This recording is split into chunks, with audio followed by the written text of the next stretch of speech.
శ్రీ శివాయ గురువే నమః. మనిషి జీవితం చాలా విలువైనది.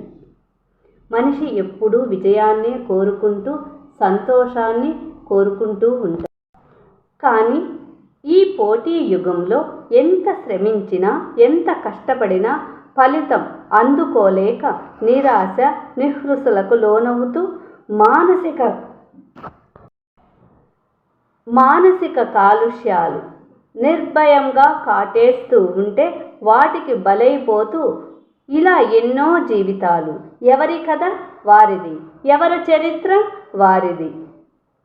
వద్దు, నీ మీద నీవు జాలిపడవద్దు. నీకు చేయూతనివ్వలేదని ప్రపంచం మీద ద్వేషాన్ని పెంచుకోవద్దు. అలా చేస్తే నీవు ఇంకా దిగజారిపోతావు. నీవు అనుకుంటే ఏదైనా సాధించగలవు. నీవు సాధిస్తావు. నీవు తప్పకుండా సాధిస్తావు. నిరాశావాదాన్ని మనస్సు నుండి తరిమివేయి. చిన్న చిన్న అనారోగ్యాల్ని అవరోధాల్ని కుంటి సాకులుగా చెప్పుకొని ఆగిపోక కదలిపోతూ ఉండు. నీకు ఒక ప్రెస్టేజ్. ప్రపంచం ఏదైనా చిన్న పని చేస్తే అపహాస్యం చేస్తుందనే భయం. ఇది ప్రతి ఒక్కరికి ఈ భయం వెంటాడుతూ ఉంది.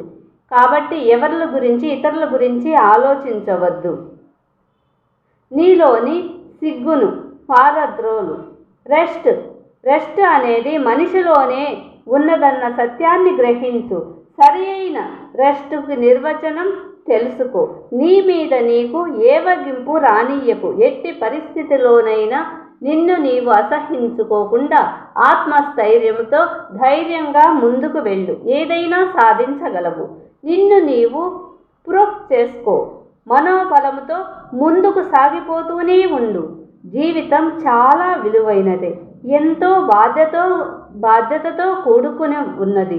ఎప్పుడు ఎంజాయ్ చేయాలో ఎప్పుడు దాని జోలికి పోకూడదో ఆ తేడా తెలుసుకో. నీ గురించి ఇతరులు అనుకుంటున్నారో అనే ఫీలింగ్స్ మటుకు నీ మనస్సులోకి రానియ్యకు. మనిషి బాధతో స్పందించినప్పుడు ఆ స్పందనలో నుంచే ఓటమి మనకు మంచి గుణపాఠాన్ని నేర్పుతుంది. అది తీర్పు కాదు. నువ్వు ముందుకు పోవాలంటే సహనంతో పాటు క్షమాగుణాన్ని పెంచుకుంటూ ముందుకు వెళ్ళాలి. అలా నష్టము జరిగినప్పుడు అలా జరిగింది జరిగిపోని ఈ భావాన్ని మనసులో పెంచుకో. గతాన్ని తవ్వుకోకు.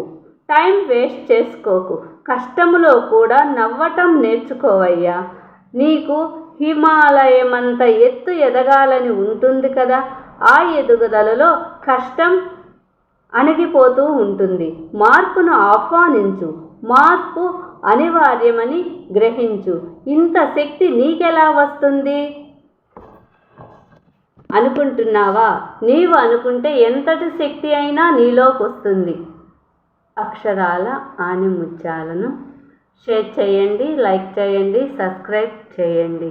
నీలో ఉన్న అద్భుతమైన శక్తిని మేల్కొలుపు. ప్రతి జీవికి శక్తి ఉంటుంది. దాన్ని ఉపయోగించలేనివాడు అపజయాలు పొందుతున్నాడు. ఉపయోగించినవాడు తనలో ఉన్న శక్తిని గుర్తించి ఆ శక్తి సామర్థ్యాలను ఉపయోగించుకున్నవాడు విజయం వైపు దూసుకు వెళుతూ ఉన్నాడు. అంతే తేడా.